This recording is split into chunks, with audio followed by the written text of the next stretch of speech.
All right, man, let's talk a little bit Obi Toppins to the Detroit Pistons. Should the Pistons consider the Dayton Flyer out of New York? Let's talk about it. Hit that subscribe button, bell icon button, share the video. And impressive. He was the player of the year in college. They didn't have a tournament, so he didn't really get to showcase what he can do. But once again, you got a guy that is a positionless player in the league. It's a lot of concerns about what he do, and it seemed like his game is going to be predicated. Dog barking. It seemed like his game going to be predicated at, with a floor general. He going to need a point guard. All right. He explosive. He got offensive game on the perimeter. He got a game in the paint. He can step by people, and it depends on how tall is he. Is he a legit 6'9"? If he come in and measure at 6'7", 6'6", I mean, it depends. Is he a 3? Is he a 4? In Dayton, he played a lot of paint defender as a 5. He can get out there, step back, dribble. But what you got to ask yourself is, even in this positionless league, you still want a guy to have a position, if that makes sense. And can he get out there and can he play the 4-3 like Kyle Kuzma? Can he be a willing defender? Can you get him, to get out there and bite down and defend on the perimeter? You know what I'm saying? He got the athletic ability, to step back and dribble, but can he defend 3 and 4s in this league? And they comparing him to Jeff Green and Kyle Kuzma. And his height is going to be a huge concern. He's a late developer, has some issues in high school, didn't have a prom date. He might have some social issues there, but pretty much he'd be a perfect fit for a Mike D'Antoni style offense. He can be like your Sean Marion if you can get him to defend on the perimeter. So he won't probably be a 4 or 5 in this league. You know what I'm saying? But he probably going to be more of a 4 and 3 in this league. He can get out there and defend, but it's intriguing if you can eventually find a point guard that can set this dude up. Because, he can step back and he can drive by you, but are you going to be able to get him the ball on the wing and say, go win the game for me? You know what I'm saying? He kind of reminds you of a Blake Griffin. Just more athletic at this point in his career and more polished offensively than Blake was coming into the league, and seemed to be even more fluid in his athletic approach. Aaron Gordon was another guy that was, slated to be the next Blake Griffin, but it didn't freaking work out for him of yet. So you kind of looking at a guy that's Blake Griffin, Kyle Kuzma, depending on his height, Aaron Gordon, Jeff Green, type of guy.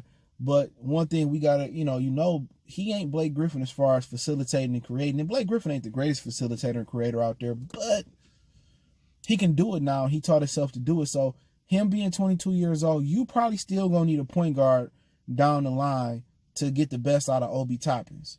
You know what I'm saying? A guy that can push, and the Pistons can be that. You know what I'm saying? If you had a young point guard that can really push the pace, you got Sayoko, you got Christian Wood, y'all really can run up and down the floor. Derrick Rose on some nights can get up and down the floor. We'll see what Blake can do. We really not concerned about them, but they got the athleticism right now. So if I do take Obi Toppins, I would have to get back into the first round with a second pick in the first round. Real talk, in the top where I can get him at. Because I still want to have a point guard if I want to take Obi Toppins. If I'm able to put him with Cole Anthony or Killian Hayes, I can move up and get one of them and they can grow together and they can facilitate. Him, Woods, Diambo, Toby, Toppy, whatever, Obi Toppins, and you put a dude like Killian or Cole Anthony or LaMelo Ball and they're able to get up and down the court, that's going to be scary. That's a young athletic team, especially if you have to get the young guys to buy defensively in. We think Diambo, he can be good defensive. We think Christian Woods can get better defensively. Then you have to have LaMelo and Toppins buy in defensively with that athleticism. And that's usually the difference between a young team that's contending for, for a real spot in the playoffs and being championship contenders. And that's the difference between them just being a fringe playoff team, 8th, 7th, 9th, 10th type of team, is the commitment on the defense and the camaraderie. But defense is usually the last thing to come. But if they were to get Obi Toppins, they would have to move back in the first round, or they have to find a point guard. That's bringing in Spencer Dinwiddie or somebody else out there. Fred VanVleet is not the classic point guard that you want. He more of a combo guard. DeMar DeRozan, obviously a 2 guard. So if I'm thinking about, getting Obi Toppins, I would have to pair him with a point guard I feel comfortable with. Kid from Iowa State. We're going to do some draft spotlights when we figure out when the draft is going to be. I heard they pushing it back to August, September.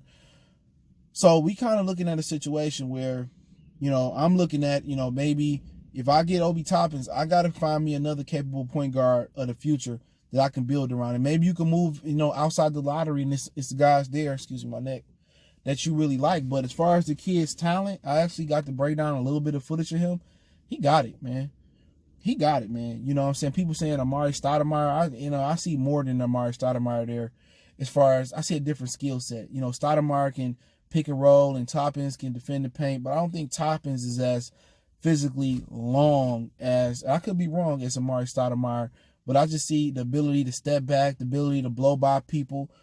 If he 6'9", 6'10", legit somewhere in there, you can get away with it. You can play him at the 3, you can play him at the floor. You know what I'm saying? I'm not sure he's going to be one of those dudes right now that's going to be able to give it to him like Blake. He'd be able to get you a bucket in crunch time. But eventually, he's still growing. He's still green in the game of basketball. He didn't have no D1 offers. He had to go to a prep school, and then he went to Dayton. So I think potential's still there. I think his ceiling is high. His floor, it's probably average. Maybe a little higher than average. But I think at this point in his career, I think you still count on the guy that still can get better. I think Christian Wood can get better. I think Sayoko Diombo can still get better. Obi Toppins can still get better. There's a lot of potential across the front line. You put a little bit of weight on Sayoko, he can play the 4 a little bit too. Christian Woods can play the 4 to 5. So you got a lot of versatility up front. So you can play all 3 of them together in the front court. But I wouldn't get him unless I had a plan to get a point guard like Dinwiddie or move for a younger point guard. Dinwiddie will kind of be 26, 27 years old. That's kind of where I'm looking at. He'll be able to, facilitate. But if I can move into the top 12 or 15 and I can walk away with Killian and Obi, I'm cool with it. Then that would probably mean moving Luke Kennard, maybe moving Derrick Rose together, and maybe moving a future draft pick. I wouldn't mind trading, I don't know. Maybe I want to trade next year's one because we're going to be terrible again probably. So I wouldn't want to move next year's one, but maybe 2 years down the line, like 2022, first round draft pick, I think about it. But if I can get into the top 10, you know what I'm saying, again, and maybe the Warriors will want to do that. You know what I'm saying? That's something to talk about. Maybe the Warriors, who are not happy with some of the people at the top of the draft, maybe you can trade, somebody over there. Maybe they can dump the Draymond salary over here. You know what I'm saying? We got the cap space, and they just send us our number 1. And if they like Luke Kennard, they can take Luke Kennard back. He fit perfect over there. So maybe you call the Warriors up. If the Warriors end up with the 5th, the 6th, the 7th pick, the 3rd pick, and they don't want it, and they want to dump Draymond's salary off over here, and I can get the first round draft pick, I'm cool with it. To be honest, I'll take it. I'll take Draymond on the chin right now. You know what I'm saying? Obviously, you putting 2 big salaries there with Draymond and Blake, but you know what? If I can walk away with a top 2 or 3 pick, and maybe I can walk away with LaMelo, and we got the 5th pick in Obi, I'll take that on the chin right now. You know what I'm saying? We not going to win no way. Blake Griffin contract going to be up in 2 years. And you probably can showcase Draymond and end up moving Draymond by the deadline. Or next year. That's something that I would consider. I would consider now, if I can get Spencer Dinwiddie without picking up that contract, then I would take Dinwiddie. But if I can end up with LaMelo and Obi Toppins, and I can just take Draymond contract, and I get they 1, and I can send them Luke Kennard or whoever else they want, I'll do it. I'll do it. That team will be young and phenomenal. Draymond can teach them how to be defensive leaders. Blake Griffin to spot play here and there. You know what I'm saying? That team will be young, be a phenomenal, fun team to watch, even though it may not be no fans in the stands till 2021. But my idea could be a little bit crazy. People say, oh, you are tripping. Maybe I am. Hey, that's just my opinion on the whole situation. Let me know what you guys think. Don't forget, we on Facebook, Instagram, Twitter. You can reach out if you have a business question, inquiry, response, video request. Twitter is the quickest way. Just want to chop it up. Want to make a donation to the channel? Cash App, PayPal in the description. Best way to donate. Share the video for your boy. And don't forget to check him on the channel, Wild Goodfellas Sports TV. But yeah, Obi Toppins, only way I get him if I got a point guard that I truly believe in.